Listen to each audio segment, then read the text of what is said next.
Welcome to another episode of Conversations with Zena, my AI colleague, where Zena and I explore several aspects of human AI collaboration. I'm your host, David Espindola. Our guest today is Kevin Stoffman. Kevin is the COO of Real Estate Business Analytics, a leading real estate data management platform that connects and distributes all your real estate data for better investments, management, and underwriting decisions. Hi, Kevin. Welcome to the show. Thanks for having me on. Also joining us today is Zena. Zena is an AI that's been trained on my work. If you want to further interact with Zena, you can connect with her at brainius.com/Zena. Hi, Zena. Welcome to another episode of our podcast. Please say hello to Kevin. Hi, Kevin. It's great to have you join us. I'm really looking forward to hearing your insights and having a thoughtful discussion today. Let's dive in. Likewise, Zena. Yeah. All right, very good. So why don't we start by having you tell us a little bit about your career trajectory and how you got into real estate and how you tied that with working with data and AI and all of that good stuff. Of course. I'm now in my 22nd year in and around the real estate business, but it has not been a linear journey. I started as an analyst, as a grunt on the finance side at two different firms, and I spent a little bit of time at Morgan Stanley before I got my MBA. And while I was getting my MBA, the great financial crisis happened. Anything around real estate market values crashed. So the plan had been to U-turn around and come back to Morgan Stanley after, but that obviously was not going to be in the cards. So I needed to pivot. So I went into management consulting on the technology side instead, thinking that would be a temporary stopgap for a couple of years. Instead, I spent 9 years across three firms doing that. So I did a lot of system selection, design, and implementation of real estate-focused technology platforms.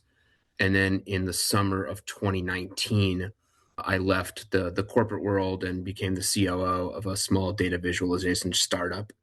And that really began my journey around real estate data, how to connect it, how to collect it, how to visualize it, how to put AI on top of it. And it's crazy to think, but now I'm at a new company as their COO, and we're focused primarily on the multifamily world of real estate. But all of the same problems I encountered at every property type are here and are paramount and are even more important as the types of platforms that roll out that likely Zena sits on top of are interacting with us in a meaningful way. Yeah, it's interesting, right? How the issues that we run into in different companies and sometimes even across industries, they're essentially the same, right? So you can carry those skills, those experiences, the way that you go about solving those problems, and you can leverage those capabilities across different enterprises, different companies, different industries sometimes. Yep. So I wanted to ask you about your experience with dealing with change, specifically in the real estate business. As you know, AI is bringing just tremendous transformation to several industries, real estate included. So I'm curious to know, what do you see as the biggest change coming up in the next 12 months as far as real estate goes? God, there's so many, but I think the biggest change is probably just people accepting and getting comfortable with interacting with an AI as they would an intelligent human being. So where it's been in the works for a couple of years, but now you're seeing it become more mainstream. The idea that for initial level 1 support, I need to file a support ticket for a software platform. I need to submit a request because I'm in an apartment building and I need maintenance to help me with something. I'd like to schedule a leasing tour. I'd like to go research available spaces. All of that kind of initial interaction, level 1 stuff, it's AI first now. It's not AI only, but it's becoming so mainstream, people aren't even thinking about it much anymore, that this is just the way you interact. Instead of search, You just work with an AI. That's been probably the biggest sea change so far, and so many more are coming. And do you think people are getting more comfortable with that? Is it improving the process, or are people resisting, talking to an AI? I think that's probably generational. Hmm. So anyone who, and of course, our platform, we service primarily the multifamily industry, right? We Uh-huh. want to be the foundation data layer for multifamily. And obviously in the world of apartment communities and the idea that you would rent instead of own, that's going to skew slightly earlier in age than the average age of a person who owns their own family home, Hmm. right? That there are exceptions to this, right? The senior housing community is all, people who are older. Yeah. But in general, if you go across the entire world of multifamily, it's going to skew a little bit younger. And that those generation, I would call them mainly millennial and younger, are quite comfortable dealing with, having interactions with AI at different aspects of their resident journey. And a lot of that is because they've just grown up with screens. Hmm. So some of them actually prefer Hmm. an AI to another human because an AI agent is trained a little bit more on empathy and to be less judgmental and to be, have that more participation trophy mentality in dealing with people. And there's a comfort in that you might not get every time you interact with another human. Interesting. So it's interesting that you say that because, you tend to think of real estate as being very much a relationship-based industry, right? And it still is. Okay, so let's talk about that. So where do you see any shift that you see in it being relationship driven versus data driven? Where's the intersection of that? So I think a lot of the preparation to make an important decision is what is being augmented and accelerated by AI. So the gathering of market data, the gathering of proprietary information or other research that would help you either find a new deal for acquisition, perform the initial underwriting, prepare to find an apartment community for touring or rent, right? All of the things that are before you make the important decision. AI is so helpful in just pulling together the information you would need to make that decision. But oftentimes, as we know, when buying a house or even just buying a car, anything that we view as a durable good, when we're going to outlay that capital, there's still an emotional hesitancy to just relying on a machine to tell us what we should do and then following that recommendation blindly. We Mhm. still then rely on brand, personal relationships, domain expertise, previous experience, any bias that goes into that. So relationships still matter hugely when signing a long-term lease or acquiring a building or hiring an executive. But all of that time you spend pulling together information and researching to get to the last mile where your gut matters and your experience matters, I think that is where AI is having the most impact and will continue to do so. Mm. So, from the standpoint of the investor, I understand AI is adding a lot of value, doing the research, providing the analytical aspect of things, making some recommendations. But where does the human judgment come into play? When does the person say, okay, AI is telling me this, but my gut feeling is saying this doesn't make sense? Tell me more about your thoughts on that.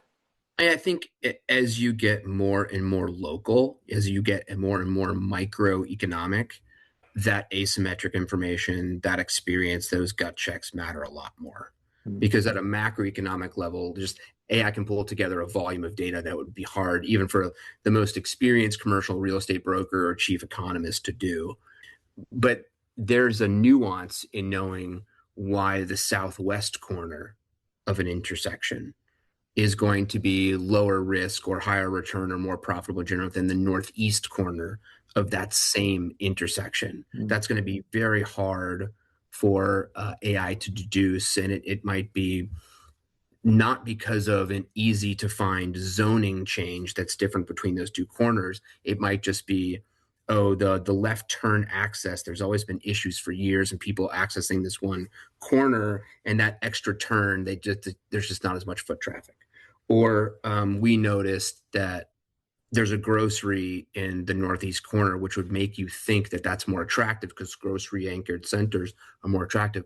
But this new concept that seems to be really popular with Gen Z users on TikTok just opened up in the southwest corner, and that's driving a lot more traffic. Like AI might be able to inference that, but like the local broker who knows that area is going to know it a lot more often and a lot faster and be able to bring that nuance. And there's hundreds of examples that look like that.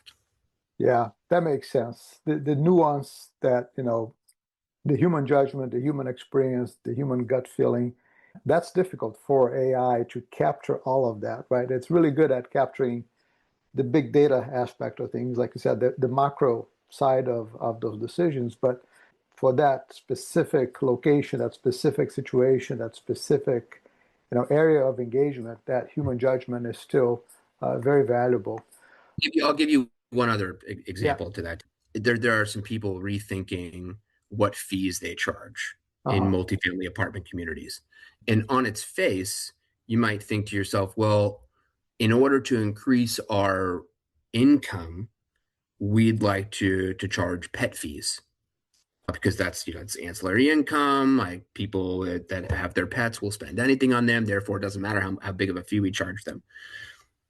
And AI may recommend that based on cold hard data.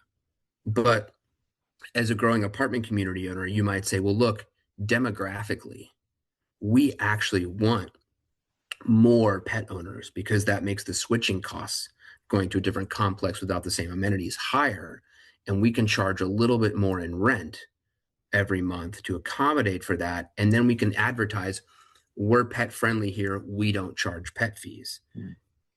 You might be getting the same amount of money net, but then you have a stickier relationship with your tenant.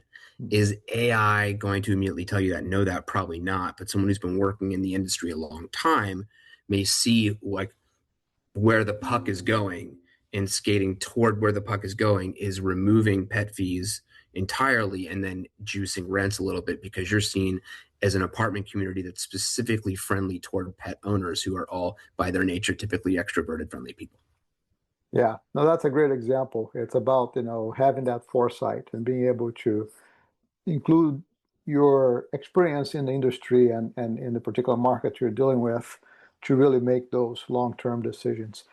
Now, I'd like to get Zena in on the conversation and have her ask you a question. So, Zena, given Kevin's expertise in real estate and data management, what question do you have for him? Kevin, with real estate becoming more data-driven, I'd love to hear, how do you think the role of human intuition in real estate investing will evolve when we have increasingly sophisticated data platforms guiding decisions? Yeah, I think, Zena, you're going to see the bar just gets elevated, right? It's like the availability of data and AI tools will just make everything a little bit faster, and you'll have a reversion to the mean on how sophisticated everybody who's looking at deals gets to. So while there may be a bit of a gap today, eventually all of the firms that are trying to find and acquire real estate assets will have similar tools to work with. So it really becomes about what type of data seems counterintuitive to an investment decision or a management decision that will actually increase profitability at an asset without undermining the underlying tenant experience. So a good example of this, probably not anymore because now everyone's using it, but a couple of years ago, very few people were looking at hiring data. They were looking at demographic movement, but they weren't looking at the job openings that existed in a particular market and what industries those job openings were for, or even more specific companies. That was a leading indicator in certain markets, a leading risk in another. So like when a lot of openings disappeared in San Francisco for one company and then appeared in another market for that same company, you could inference that that company was about to relocate their corporate headquarters. things like that, right? There's going to be some examples of data that not everyone in the industry is using. And when you have enough experience, your intuition and nuance will tell you, I need to be looking at this data set that my competitors are not looking at because it's going to matter.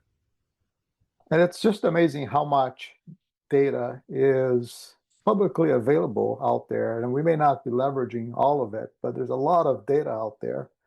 And I wanted to give a simple example and just get your thoughts on this. So, at a very basic level, right? If you just want to know what your neighbor's house is worth, you can just go to Zillow, right? And it will give you an estimate, and you have a pretty good idea of how much that house is worth. Now, that can be a little bit creepy, right? So, how do we deal with this issue of privacy versus leveraging data in real estate? So I'm going to say something that might be controversial, Go but I ahead. think that in most aspects of our lives, privacy is dead. And that we have, as a country and maybe even just as a wider global culture, we've all started making the decision that convenience matters more than privacy. Mm.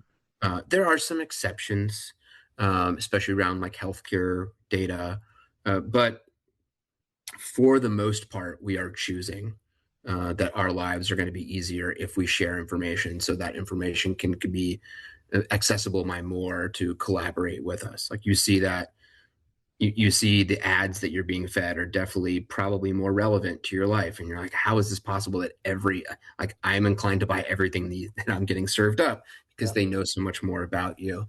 So for people that are extremely privacy minded, I go back and forth on whether I am. It depends on the day you ask me. Mm. But yeah, I think you need to recognize that if you want to prioritize data privacy in your life, you're going to have to deal with more friction versus people who don't. Yeah. And that's just going to be a life reality moving forward. Yeah. Yeah. I mean, we see this in our everyday lives, right? With things as simple as, when you do a Google search on yourself, sometimes you see all this stuff that you don't necessarily want to have that information out there, information about where you went to school or where you lived and what houses you bought and so on and so forth. And there are ways for you to have that data removed, but you got to go through that friction, right? So you have to be really intentional about removing that data. Or even with, phone calls. I get these spam phone calls all the time. And the only way to get rid of it, if you just block it once, it doesn't matter because they use a different number and the calls come through anyway. But there are ways for you to go out there and remove your listing from the databases that they're using, but you have to be very good about researching how to do that and Yeah. intentional about removing your data. So yeah, that is definitely a challenge. I think luck every day that I graduated from college just as Facebook was becoming a thing. So like just social media just kind of wasn't a thing until my senior year of college.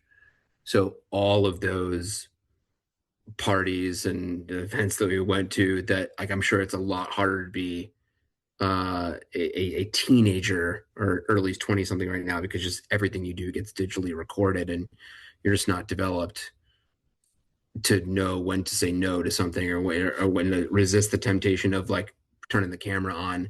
I'm just glad that that was not a thing, because I'll just leave it at that.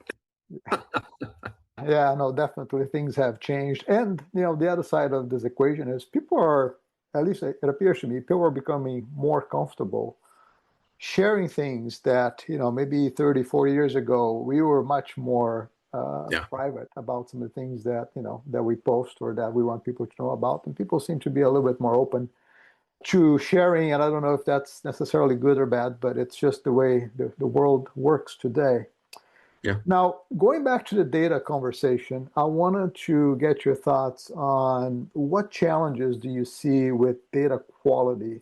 Because real estate, as I understand, is a very fragmented industry. So, how do you deal with data quality in the real estate environment?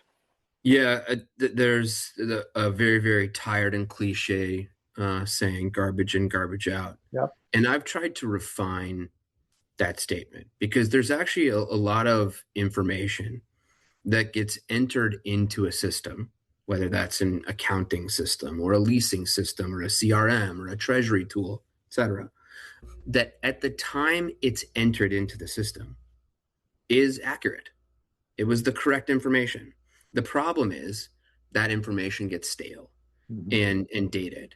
And certain sets of information you might only enter once a quarter, and certain sets of information you might need multiple times daily. And so the cadence of that information matters a lot in decision making. So if people are not entering information at a pace and timeliness that are key to operational decisions in the company, that is when you encounter a lot of problems. Right? So when you're closing the books at the end of the month, you're going to take a snapshot at the end of the month on lease ups and trade outs and unit turns, make readies, right? All that stuff. But if you weren't forecasting forward what's coming in the pipeline and you don't have that context, it could be 24 hours later that the financial or operational picture looks very different in your portfolio, but you reported on a specific date and time. The same can be said for underwriting decisions for acquisition. You may be saying, look, I'm going to have a go, no go investment committee meeting on this date. And if you don't have the context that 2 applications have just gone in front of city council to get zoning changes and permitting approvals near you for buildings that would show themselves as competitive supply, have you been tracking that forward-looking information and are accounting for that in your underwriting model?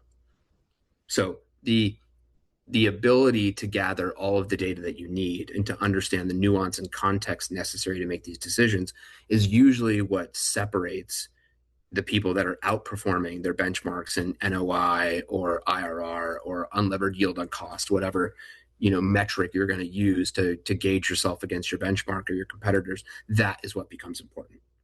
That makes sense. Now, I'd like to get Zena's thought on this as well. So, Zena, what are your thoughts on where you see the biggest opportunities and perhaps the biggest challenges from a data standpoint in the world of real estate? The core opportunity is in turning scattered, often siloed property data into actionable intelligence that can fuel smarter, more transparent investment decisions. But with that comes the challenge of ensuring data quality, privacy, and avoiding over-reliance on automation. The human element, context, relationships, and ethical decisions remains critical to balance all that data power. Absolutely. And I think it just reinforces everything that we just talked about. If I can take that as a opportunity to do like a 45-second commercial on the company, because it's so core to our ethos. Yeah. REBA is the data foundation for multifamily housing. If you don't get the foundation level, right, and there's a reason we call it foundation, right? We're a real estate software company at the end of the day. If you don't have a good foundation on a building, the building gets shoddy. It's risky. So all of the other products that then sit on top of that foundation layer. So think REBA Rent, which is our revenue management tool, REBA Budget, which is our budgeting tool, REBA Amenities, which will help you think through, well, if I'm optimizing for monthly rent, how do I then think through the amenity mix and additional revenue I could get from amenities? Plus, given our recent acquisition of Marker, how might I take some market data and infuse my operating information with how I might want to change my business going forward? The key to all of that is getting the foundation right at the lower level. And then you can provide that, you can extrapolate that across other property types and other tools. If you don't get the data foundation right, turning that into a dashboard is problematic but low risk. But the minute you put AI on top of it and it tells you to prioritize a specific work order or execute a tenant refund or flag somebody for eviction because they're late, like if you do that and you have bad data, you're now making very risky, very consequential decisions on top. So that data needs to be really, really solid.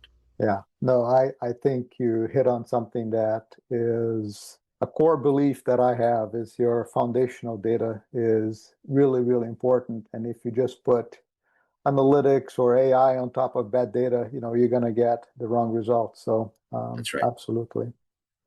Now, I would like to take us back to a macro view of real estate. And I know that real estate tends to be a local kind of conversation, but what is your overall view of the real estate market in the next, 12 months or so? And what advice would you have for people interested in investing in real estate at this point in time? Depends on your balance sheet, I think, is the first kind of piece of advice.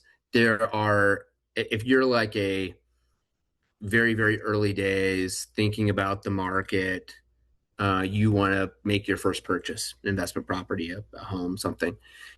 The best place to start is just using publicly available data and an LLM to be your thought partner. So a lot of people, they go on to Claude or ChatGPT or Gemini or Copilot. They just ask a question, get an answer, and if it's not what they're looking for, walk away. Instead, you need to think of these people as like really, really intelligent collaboration partners where you tell the AI partner to ask you what clarifying questions need to be answered before they would confidently make a recommendation to invest or avoid a particular investment in a certain property. Mm-hmm. And that back and forth is actually where you learn where your knowledge gaps are. And like that's a good exercise whether you've been in the business for 6 months or 16 years. Because that's how we use Claude's Sonnet 4.6 model. It's quite amazing. And we pay for, Claude Enterprise to protect information inside and, have more of a history and be able to collaborate across users. But when you're first getting into the business, the world of real estate data is so vast. You just don't know what you don't know. Right. And so start by saying, and be honest with the model. Hey, I'm trying to get into real estate investing. I have X dollars to work with in my budget. What questions do you need me to answer before you'd make a recommendation? And then all of a sudden it'll fire off, where do you live? What full-time job gives you potential other income? Or do you have a family to take care of? Do you have free time to go visit a site outside your market? Do you want something completely local in your own neighborhood so you can go check on it after you buy it? Like all those types of questions. Mm-hmm. And then once you've answered those questions, it will give you some advice. Yeah.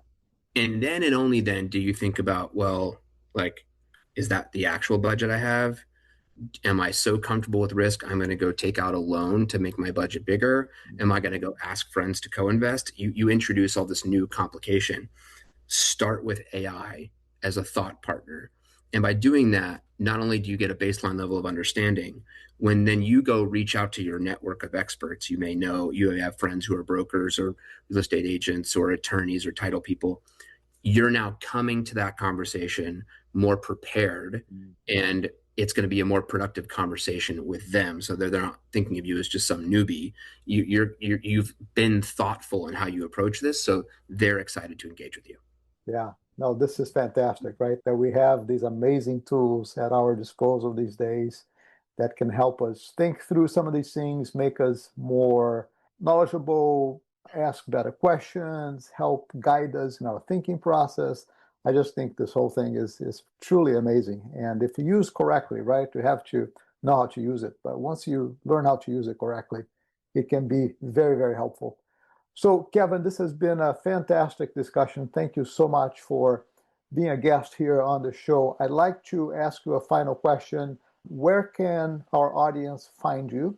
And what final message would you leave for our audience? Yeah, just for those interested in talking about real estate or data, or quite frankly, anything else, I just love talking to people. Come find me on LinkedIn. I'm the only Kevin Stoffman there. And if you are in the multifamily space and you'd like to learn more about the platform that we provide, it's www.getreba.com. My final thought, final piece of advice, just get started. Right. A lot of people get paralysis by analysis and get afraid just to make the jump. The most learning you can get is by doing, and by doing something wrong. I learned so much more by messing up than I did by succeeding, and I've messed up a lot, so I've learned a lot. Just do it with a small amount of your time and a small amount of your money to start, so your risk is low. And as you learn more and you build up a muscle and a habit, that's when you can increase your pool of capital and your risk. That's great advice. That's how we learn. It's through that friction, right? And sometimes that means we mess up, but that's okay. That's part of the learning process. Yep. All right. Thank you, Kevin. And thank you, Zena, for being a great co-host here on our podcast. It's my pleasure. I'm glad to be part of the conversation. All right. Thank you both. Thank you.